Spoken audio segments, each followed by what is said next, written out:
right, well, it is the 1st of February, and I'm still doing TBRathon. I'm making slow progress on the puzzle. I've also been allowing myself a little bit of fun playing Sims, and specifically I am playing Cottage Living because, of course, that's the coziest pack that you could have. Christy, you should have been writing sci-fi. That is kind of terrifying and just really thought-provoking. Hey everyone, welcome back to my channel. I'm Leandra the TBR0, and I hope you're having the best TBRathon ever. If you're not participating, I totally understand. Let me know in the comments what readathons you are doing, if you are participating in anything, or which ones you're doing in February, because that is happening in just a matter of weeks, a couple days by the time this is published. That's crazy.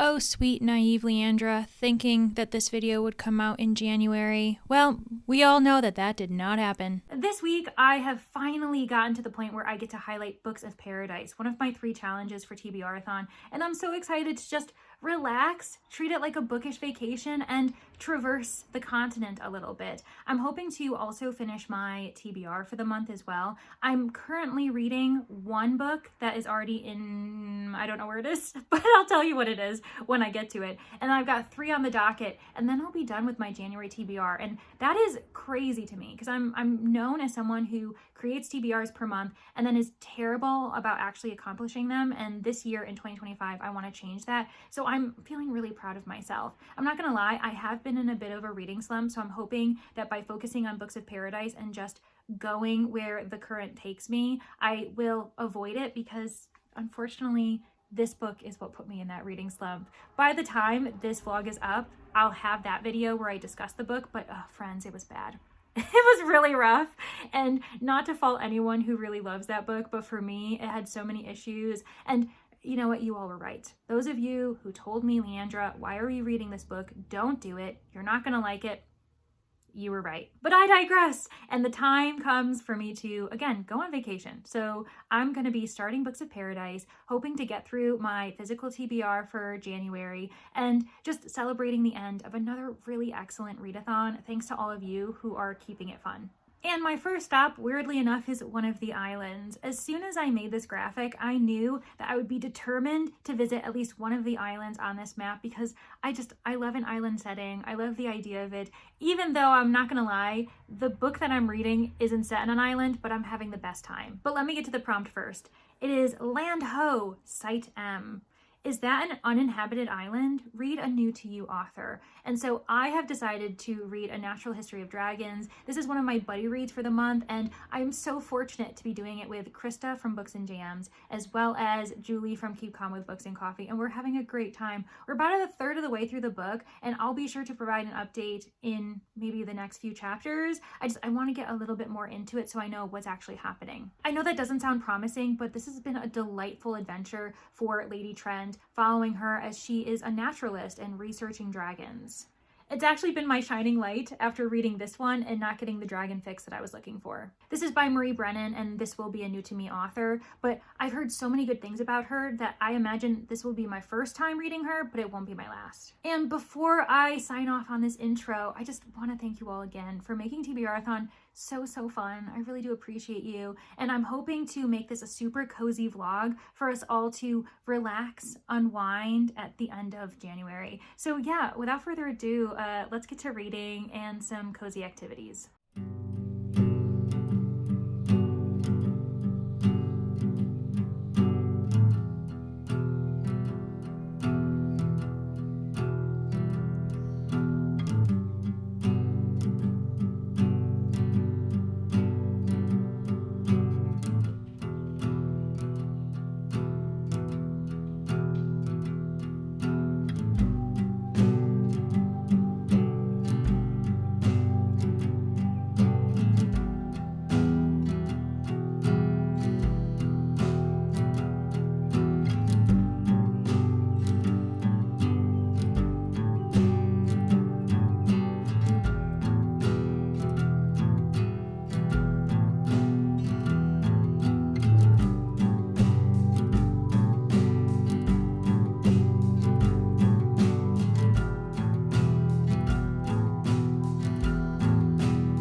been so busy in the last 24 hours recording various clips, starting various videos, but I have been making time to be cozy as I planned for this vlog. I'm making slow progress on the puzzle. I've also been allowing myself a little bit of fun playing Sims, and specifically I am playing Cottage Living because of course that's the coziest pack that you could have when it comes to Sims. So if you don't have it, I can highly recommend it. I've just been having my Sim make pies all day and canning and raising chickens. It's been a great time. But anywho, I do have an update as far as my reading life goes, and I am 75% of the way. I don't even think this bookmark is in the right place, to be honest, because I got distracted and just kind of shoved it in there. But I am loving this book. It's ultimate cozy light academia fantasy with Lady Trent as our main character, aka Isabella, because she is not Lady Trent yet. I'm just really appreciating the conversations I'm having with Krista and Julie. We've been making a lot of comparisons, but also contrasting the feel of this book to others. For instance, Emily Wilde's encyclopedia has been mentioned, so as the Parasol Protectorate. Obviously, all of these are like historical fantasy or historical paranormal, so it makes sense why we would be relating this to those titles. But what's really fun about it is that these dragons are being treated as though they are, exotic animals from, elsewhere in the world. It's definitely reminding me of like Darwin, the Age of Exploration, and I just really appreciate the reflections that we're getting from Lady Trent from her, retirement years, I believe. She's reflecting on her earliest expeditions, where her career started, and I love the moments in which she pauses and says, I recognize that in this moment, I was ignorant, I was naive, and I regret that I can't go back and fix these interactions that I'm having with, say, the local villagers who are kind of grudgingly helping these, aristocrats survive the fact that they are in this foreign land and trying to speak the local language. I also love the mention of linguistics, how we are having our main character try to figure out how she can speak in a way when she doesn't know the exact word she's looking for. For instance, at one point she's asking her kind of lady's maid within, this village, she's asking her if she's ever read a map before, if she can help her pinpoint a certain area on the map in front of her. And she can't remember the word for map, so instead she says pictures of the land. And I was just like, that's actually a beautiful way to call a map, because it's true. And I'm still in love with all of the illustrations that you're finding in this book. I don't want to give any right now because I feel like some of them will be spoilers, but they're really well done, and this has just been a treat. I will say that it's not a criticism, but one thing to know going in is this isn't an action-packed narrative, at least not for now. There is a conflict because we have this like local dragon population, the rockworms, acting really erratically and attacking sheep herders, attacking villagers, and in reality that shouldn't be the norm. They shouldn't be attacking these people as if like searching to attack them. So they're trying to figure out what's going on with this dragon population. Why are they acting so strangely? Is it environmental? Could it be a disease? And I'm just loving that in this historical fantasy, it feels like a little bit of sci-fi. It feels like a little bit of alternate history with some like scientific knowledge. I'm obviously just having a great time. So my plan is to maybe not finish this today, but definitely finish this over the weekend. That's the kind of like group plan, because Krista and Julie also want to finish this book by the end of the weekend. So I will provide you with my thoughts by the end, but in the meantime, I'm going to keep listening to the audio because it's really well done, and I'm going to keep puzzling. I'm going to keep with this cozy feeling kind of day, and my plan is also to make myself some decaf coffee.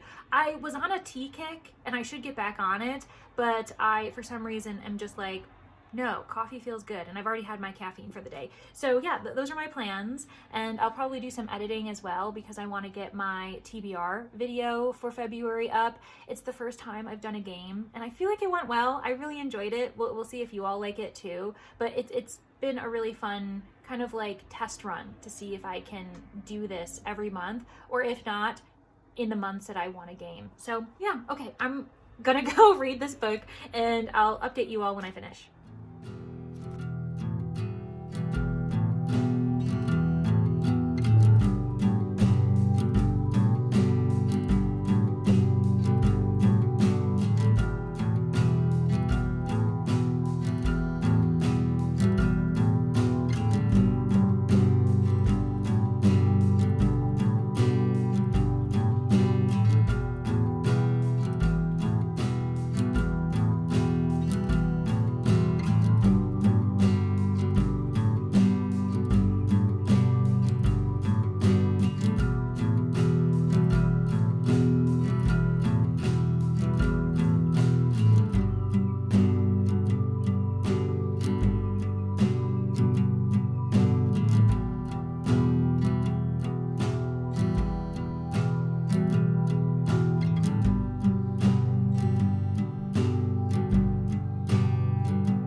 has been a few days. The weather has taken a turn. It's very windy and cold outside, so if you can hear that through my window, I apologize, but just know that it's because we're kind of in a windstorm at the moment.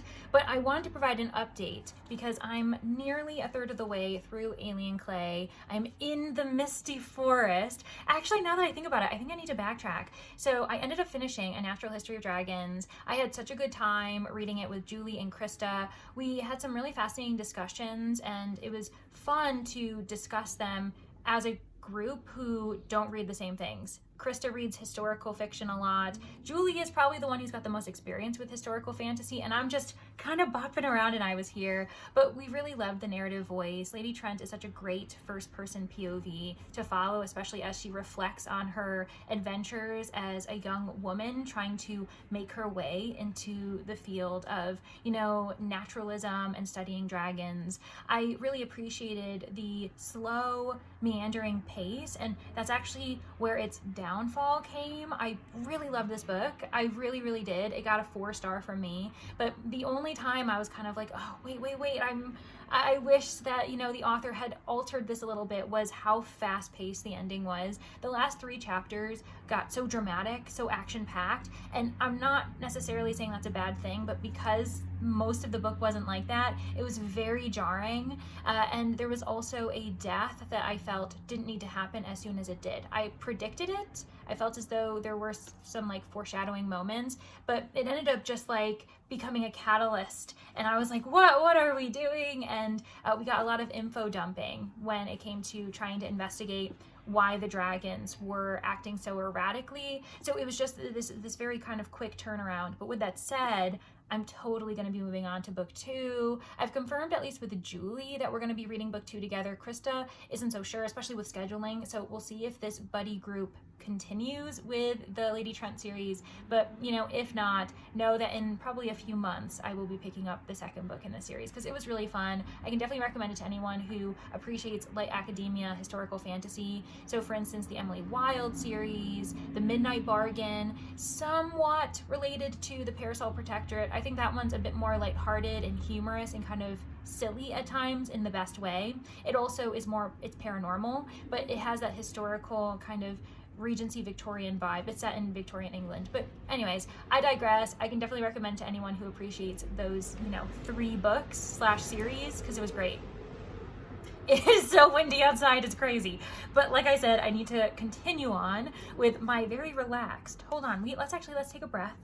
I feel as though the windiness outside is making me feel like I need to scramble and update you all very quickly, but it's okay.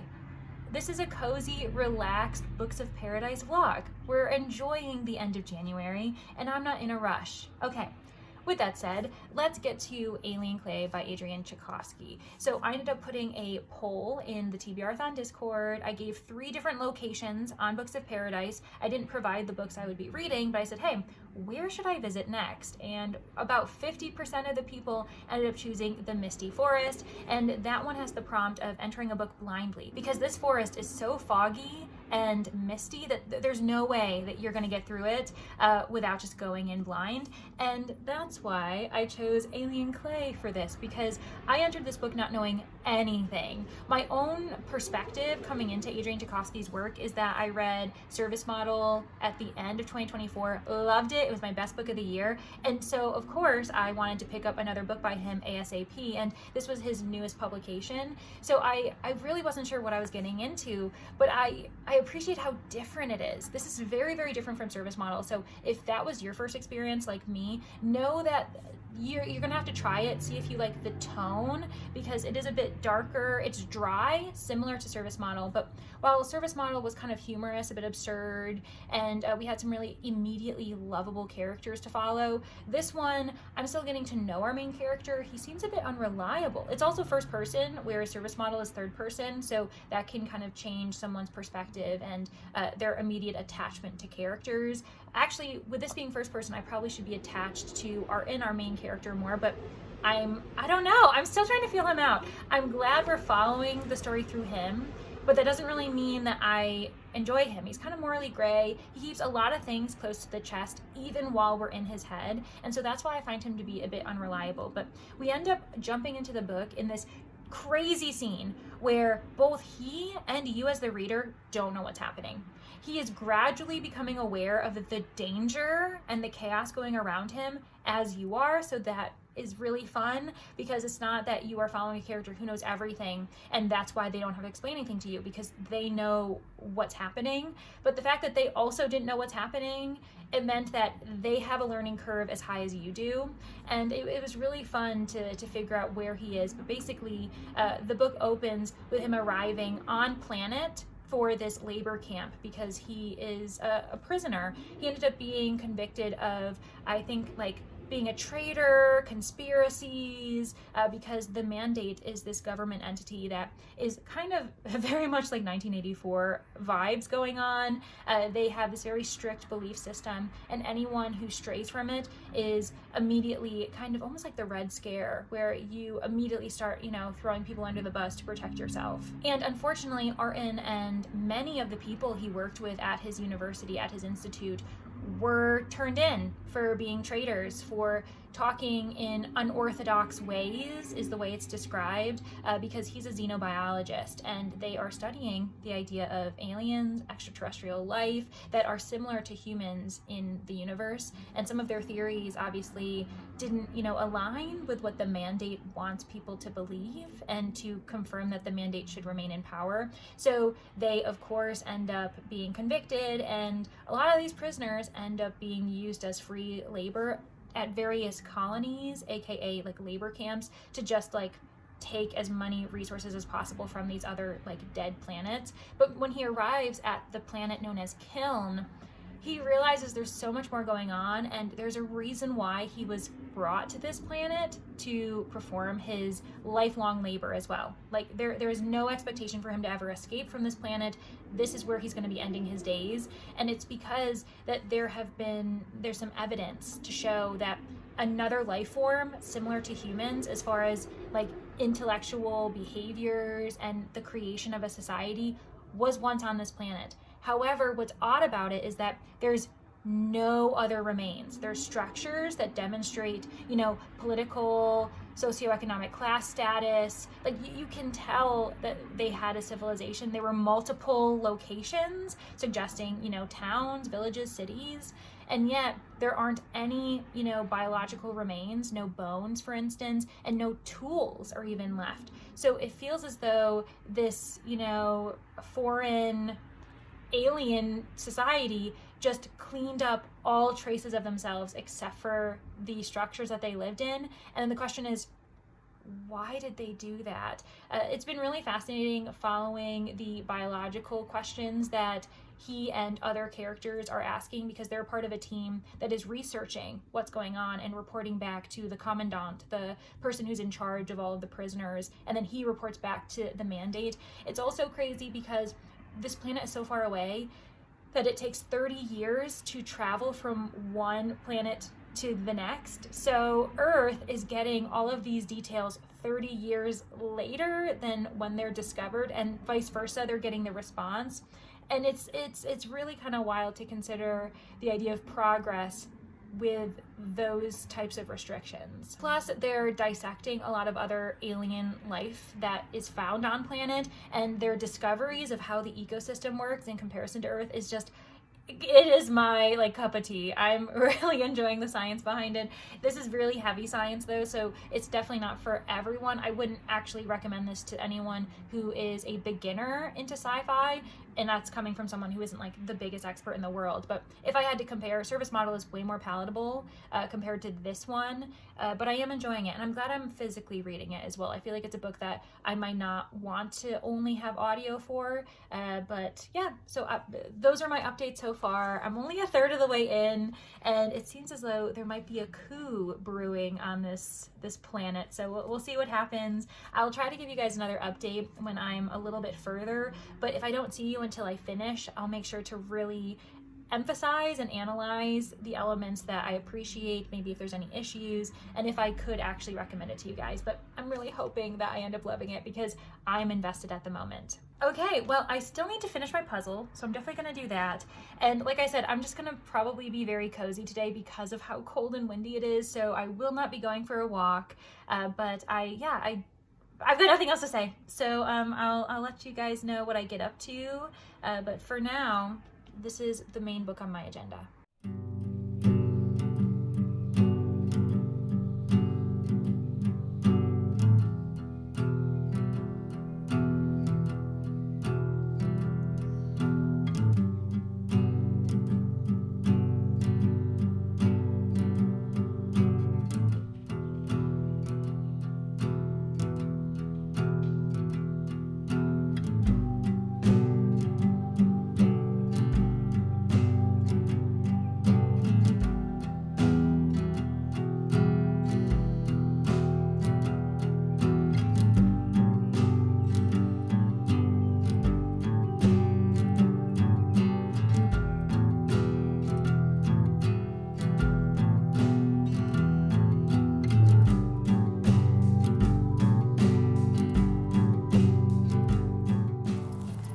I am still working on Alien Clay, but I've been going for walks lately because it's been so nice out. And so here we are. I'm not really sure where on the map of Books of Paradise I currently am because I haven't decided like which prompt this book will fulfill because I just started on a whim. But It Will Only Hurt for a Moment, and this is by Delilah S. Dawson, the same author of Bloom, which I absolutely adored.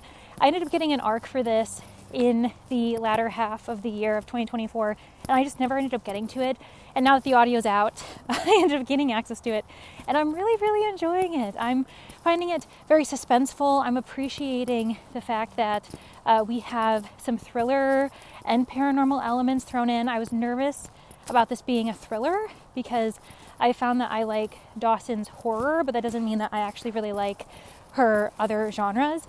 And this is following Sarah Carpenter. She is someone who has been accepted at this kind of elite private art program. It's pretty much almost like an artist's retreat. Everyone is doing a different form of art.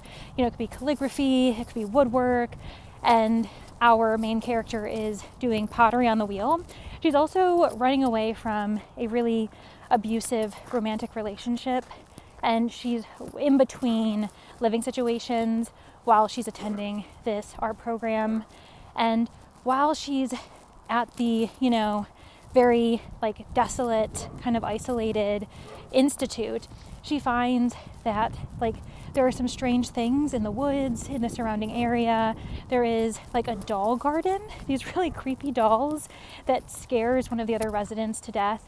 And she also has just found a dead body on the premises. She was digging to get some like clay, and I don't fully know what she was doing to be completely honest, but it was for her art project. She had a shovel, and she ends up uncovering this like coffin from what looks to be the 19th century, and there's this woman inside. She realizes that there are scratches on the inside of the coffin, meaning that this young woman was buried alive, and so that is something that she needs to grapple with. And now I just got a scene in which Sarah seems as though she is in the body of this young woman when she first arrives on the property, hundreds of years ago. And so I'm wondering, okay, this is where the paranormal elements come in.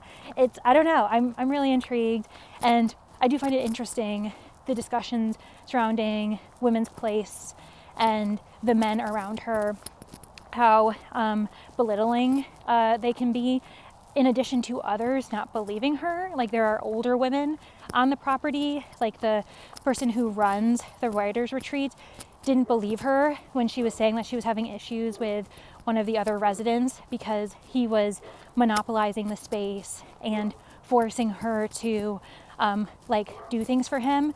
So I'm intrigued. I'm only 20% in, so there's a lot of the book to go, but I'll keep you guys updated.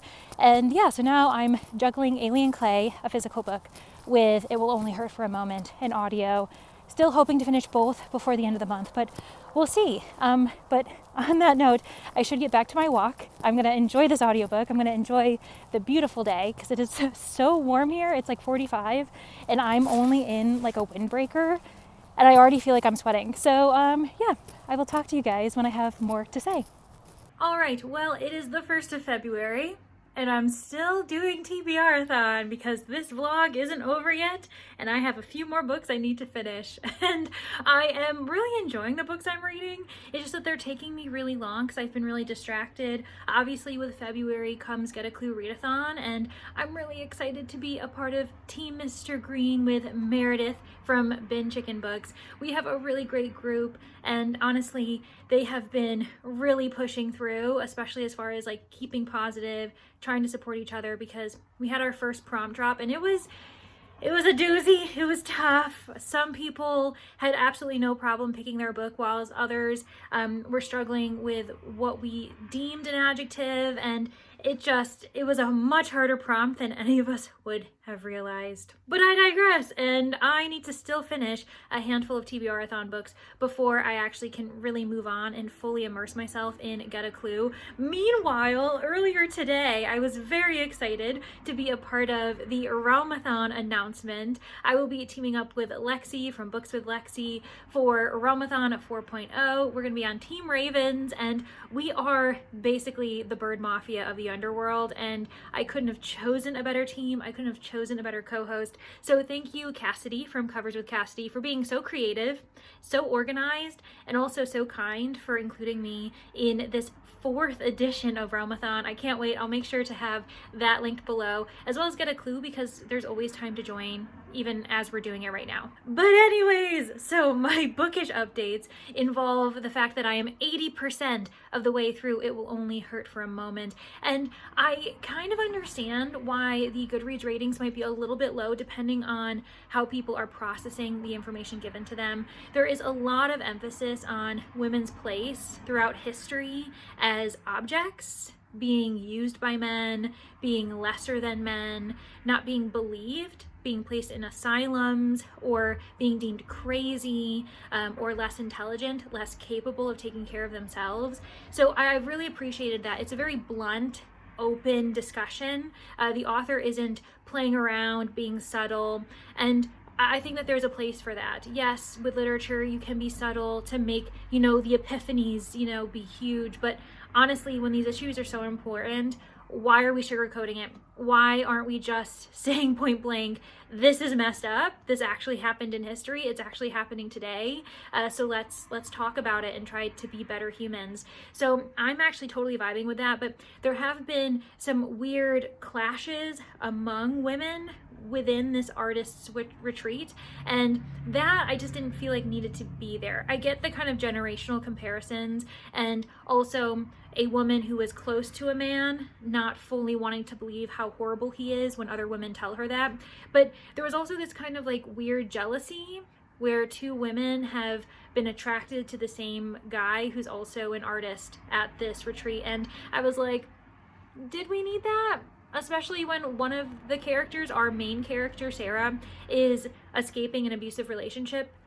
Maybe there should be some discussions about her not wanting at all to be with a man at this point, at least not in the near future. And yet I am vibing with the paranormal activity. I'm vibing with the creepy things that are happening to all of these artists. Some of them are losing their memory and not realizing the crazy stuff that they're doing while in their workshops. And Sarah just keeps discovering really disturbing elements to what used to be this kind of retreat for the wealthy hotel and spa. And yeah, there are actually some really dark elements to it. So I'm totally vibing with it, but I also can see that it might not be for everyone. We'll see. We'll see how the ending plays out.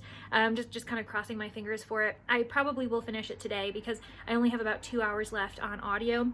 Meanwhile, I'm also putting down Alien Clay for just a little bit because I need to finish the book for The Manners, Only Christy in the Book Club. I ended up starting Pale Horse yesterday during Get a Clue, not the kickoff sprints, but actually it was TBRathon closing sprints in anticipation for the kickoff sprints.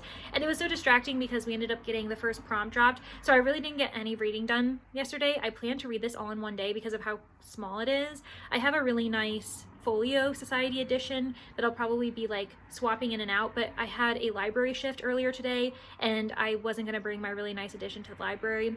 I thought I might as well just bring this really kind of ratty but really nice kind of vintage cover. Also the original sprayed edges. I mean, look at that, that's pretty cool. But anywho, I'm really only a few chapters in, so there's not much to say about it, but I like one of our main characters, Mark. He seems to be our kind of layman's character. He's not astute. He's not someone who works for the police, but he is a friend of Ariadne Oliver, who is our detective within this novel.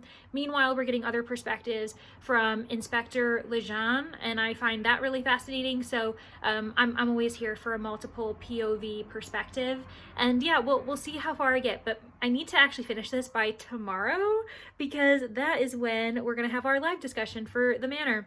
So wish me luck. My thoughts at the moment are that It Will Only Hurt for a Moment is going to count for Snowy Mountains because that is for the prompt and anticipated read. And I've been really meaning to read this for months, ever since I ended up getting approved on NetGalley, and it just didn't happen. Meanwhile, with The Pale Horse, because I do have multiple editions of this book, and one of them is a collector's item from the Folio Society, my plan is to have that count for Southern Sands, because, you know, you're collecting shells, collecting items, why not also collect books? And my phone is about to die, so I'm gonna get to reading. I'll let you guys know what I think when I finish It Will Only Hurt for a Moment. I'll try to give you an update with The Pale Horse, but it's only a 6-hour audio, and I'm immersion reading it, so I don't know if I'm even going to be providing a mid-book update, but I'll provide a bit of a synopsis if anything, and then we'll see if I can actually get to Alien Clay. I'm on the fence about ending the vlog early and then just including Alien Clay in an eventual clip for Get a Clue, because I'm crossing my fingers it should count. I'm nowhere near halfway with that book, so it really should count. I don't know. We'll see how it goes because I am going to finish it. Obviously, I'm really enjoying it. It's just taking me so much longer. And I really also want to get this vlog out so I can move on to other projects. So yeah, we'll see. If anything, it'll definitely be a 3-book vlog because I'll finish 3 books by the end. We'll see if I can add in a 4th.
I have been so busy traveling and I didn't even take the time to update you all. So I ended up finishing 2 books in the time we've been apart. The first one was It Will Only Hurt for a Moment by Delilah S. Dawson. This one I did provide a little bit of an update, checking in. I can't remember at what point I was in like the book. I was probably more than halfway through though, and I was vibing with it. I really loved the atmosphere. I do think that the beginning of the book was far stronger than the latter half, and I feel really badly because there's this lovely author's note in the end explaining why Dawson felt compelled to write this narrative, and I can totally see where she's coming from and how important it is to discuss the issues surrounding women being manipulated, both mentally, being gaslit, but also physically with being drugged and, you know, taken advantage of without them ever having the memory of being taken advantage of. So I really appreciated all the social commentary surrounding this book, but in the end, it didn't hit. It ended up being really sloppy. I felt as though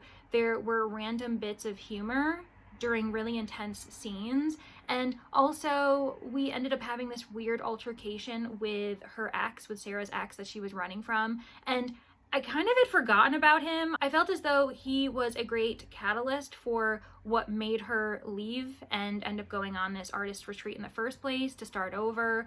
But him reappearing while so many other things were happening, I actually started wondering if she was hallucinating, if he wasn't real, because I was like, this doesn't make any sense. How did he How did he get here? All while everything else is, you know, like just burning around them when it comes to the institute and the hotel and other characters kind of being lost. There were also kind of weird moments in the end where they start reflecting, I wonder how this person is. Should we check on them? And then they're like, whatever. I just was like, what are we doing? Long story short, I was disappointed with how quick the ending came, with so many loose ends that we just have to accept will never be answered. They won't be answered because it's not like there's going to be a sequel. So Delilah S. Dawson, I'm really, really upset with this because I loved Bloom. It was my first experience with this author and I had the best time. It was the easiest 5 stars, and this one just didn't hit the mark, and unfortunately I can't really see myself recommending it to people, even though, as I mentioned, the author clearly had good intentions and really wanted to get really important messages out to the world, but I feel as though it got muddied. It ended up getting muddied, and the narrative took a really bad turn that I didn't like. So, oh well, my time in the snowy mountains just wasn't that great. Apparently, there was a horrible storm. We weren't able to go skiing or snowboarding or go hiking. I guess we're just gonna, say that was a really bad trip in the snowy mountains. But don't worry, I ended up heading really far south and went to the Southern Sands as I was reading The Pale Horse. I do have this really lovely special edition that I'm pretty sure I hope I showed you guys before. It's from the Folio Society, and there are some gorgeous illustrations throughout this. This is just one of them. Oh my gosh, it's really lovely. If you're someone who can invest in that type of thing, I highly recommend it, but obviously special editions aren't for everyone, and they really shouldn't be something that you feel badly about if you don't have them. I'm just willing and fortunately able to invest in copies like this. But what's so funny is I ended up mostly relying on my secondhand, really funky, cool, like old copy. I think this ended up being published it was published in 1962, I think in the UK, 1963 in the US. I could be wrong about that. But this edition is from 1970, and you can just kind of tell. I really love this style of covers from the 70s and 80s specifically. I just think it gives a little bit of a more grittiness and kind of, I don't know. Anyways, so I really do also love this cover, which is hilarious that I value both of these the same as far as how wonderful they are. Also, look how original sprayed edges. Interesting. But anyways, so I ended up reading this for Southern Sands because I am clearly collecting this author. I know that Agatha Christie is not someone that everyone really enjoys to read. She's the classic murder mystery, and not everyone is a fan of the Golden Age. On top of that, she was a questionable person. She was pretty much influenced by the time, by society. A lot of her information was only taken from what people were telling her. So anything that you see that's possibly anti-Semitic, racist, certain gender biases, especially later in her works from the 60s and 70s, it wasn't great. But she also has such strong women characters at times. She writes beautifully. And so it's really strange when you're comparing an author who clearly can write feminist views, but then can write anti-feminist views and also declares herself an anti-feminist. And I think when you declare yourself that means you don't really know what feminism is. We're just gonna leave it there. But I really enjoyed this book, and it just shows that you can be surprised by an author's canon because it was published in 1962, only 14 years before she died. And in my opinion, the 60s and 70s are when her writing kind of went downhill. She started suffering from dementia, which is to be expected, and she also started highlighting some prominent anti-feminist views. I mean, Nemesis is a really good example of that. But I ate this up. I read it mostly in one day. I had a great time doing an immersion read, so I ended up having the audio and the physical. I loved following Mark Easterbrook, the main character. My only regret is that this is deemed an Ariadne Oliver narrative, and she is a mystery writer who pops up in various narratives. We see her in Parker Pine, we see her in a book with Poirot, and I wish that Christie put her at the forefront. I could see her feeling self-conscious doing that, especially because There are certain aspects where I'm like, this is a one-to-one comparison. Christy has put herself in the narrative, which is totally fine, but she may have been like, ooh, I don't know if I really want to write myself into the narrative that much. And so we really only see Oliver 2 or 3 times, and half the time she's only on the phone. We don't even get to see her in person. I do need to emphasize that this book has so many conveniences. There are so many coincidences, but at one point there's almost a breaking of the fourth wall where Mark Easterbrook acknowledges, you know what? That happens in real life sometimes, where you're like, what are the chances that someone brought something up yesterday and now we're addressing it again today in a completely different context? So I thought that was really fun. And there are also so many great moments where Agatha Christie clearly pauses and reflects on advanced technology and how weird it is that in decades previous we didn't have this ability, and then she starts to ponder what the future is going to look like. It starts to almost get sci-fi in more so just the discussions, and I was eating it up. For instance, the book opens with Mark Easterbrook contemplating all of the technological noise that's around him. Perhaps, I reflected, most of our contemporary noises carry that implication. The intimidating, angry scream of jet planes as they flash across the sky, the slow, menacing rumble of a tube train approaching through its tunnel, the heavy road transport that shakes the very foundations of your house. Even the minor domestic noises of today, beneficial in action though they may be, yet carry a kind of alert. The dishwashers, the refrigerators, the pressure cookers, the whining vacuum cleaners. Be careful, they all seem to say. I am a genie harnessed to your service, but if your control of me fails, ... Christy, you should have been writing sci-fi. That is kind of terrifying and just really thought-provoking. And we see her mention this idea of technology and where man, capital M, sits in it all. What are we going to do in the future? Will computers take over the world? And I'm like, yeah, Agatha Christie, they probably will. So I just had a delightful time with this narrative, not really thinking too hard about it, even though I did guess the killer, by the way, and I am pretty satisfied with that. It was very Scooby Gang in the end, though, where it almost felt like a declaration. I would have gotten away with it too, but I was actually okay with that too. I was like, okay, fine, we'll let it be dramatic. And the ending is very Christie if you know her background, and also the way she kind of has other crimes occur in her books. So for me, this was a 4.25, and I had a ball. I can't wait to reread it eventually. So I will say that I have had a lovely time in the southern reaches of the continent, that is Books of Paradise, but that snowy mountain, just apparently I'm more of a beachy person. And in real life, that's the exact opposite of me. So this is all hilarious. But alas, I have one more update for you all, because obviously there was another book I discussed during this vlog, and unfortunately, I will just perpetually be stuck in the misty forest because I am nowhere near finishing Alien Clay.